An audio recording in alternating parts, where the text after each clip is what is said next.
याद रखें कि गुफ्तगू के 3 दरवाज़े हैं।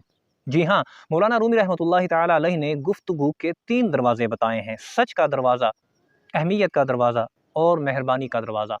मौलाना रूमी रहमतुल्लाहि ताला अलैह फरमाते हैं कि जब तक आप अपनी गुफ्तगू को इन तीनों दरवाज़ों से नहीं गुज़ारते, तब तक कुछ कहने के लिए अपना मुँह हरगिज़ मत खोलें।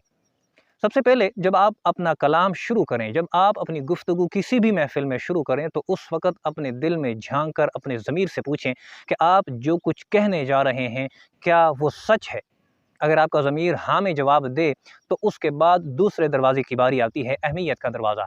तो फिर आप अपने दिल में झाँक कर अपने ज़मीर से ये पूछें कि आप जो कुछ कहने जा रहे हैं, क्या वो अहम और ज़रूरी है? जो कुछ आप कहने जा रहे हैं, क्या वो अहमियत का हामिल है कि वो वाक़ई कहा जाए? अगर आपका ज़मीर हाँ में जवाब दे, तो फिर बारी आती है तीसरे दरवाज़े की, मेहरबानी का दरवाज़ा। यानी आप जो कलाम कहने जा रहे हैं, उसमें जो अल्फ़ाज़ आपने इस्तेमाल करने हैं, उस गुफ्तगू में जो भी अल्फ़ाज़ का इंतख़ाब आपने करना है, क्या वो अल्फ़ाज़ अच्छे अल्फ़ाज़ हैं? क्या आपका लहजा उस अल्फ़ाज़ के साथ नरम होगा? क्या वो कहने का अंदाज़ जो आपका होगा वो मुशफ़िक़ाना होगा? अगर आपका ज़मीर इस बात के बारे में हाँ का जवाब देता है, तो फिर आप अपनी बात शुरू कर सकते हैं। लेकिन अगर इन तीनों दरवाज़ों में से किसी एक दरवाज़े के बारे में भी आपका ज़मीर आपको कहे कि ना, तो फिर आप ख़ामोश रहें, चाहे कितना ही बड़ा सच आपके दिल में क्यों ना हो। कितनी बेहतरीन बात इरशाद फ़रमाई है कि सच चाहे जितना भी बड़ा हो, अगर आप इन तीनों दरवाज़ों से अपने कलाम को, अपनी गुफ्तगू को नहीं गुज़ारेंगे, तो फिर आप कुछ भी कहने से पहले ख़ामोश रहें। मतलब कुछ भी कहने से गुरेज़ करें।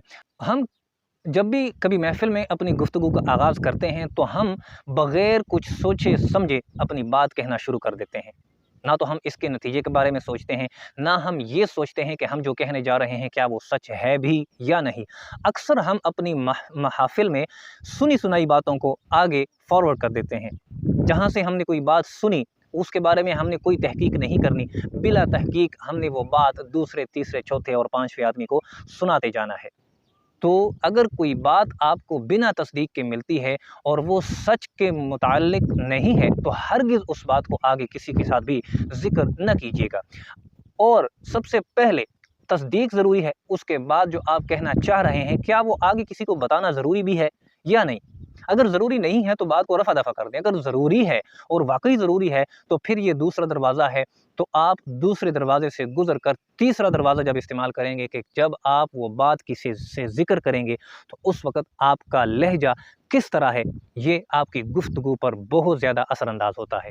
याद रखें कि आप जितनी मर्ज़ी कड़वी बात कहने लगें, अगर आपका अंदाज़, आपका लहजा खूबसूरत है, मुशफ़िक़ाना है, नरम है, तो फिर आप कड़वी बात भी अच्छे तरीके से कह सकते हैं। लेकिन अगर आपका लहजा गलत है, कड़वा है या सख्त है, तो आप अच्छी बात भी बुरे तरीके से कह पाते हैं।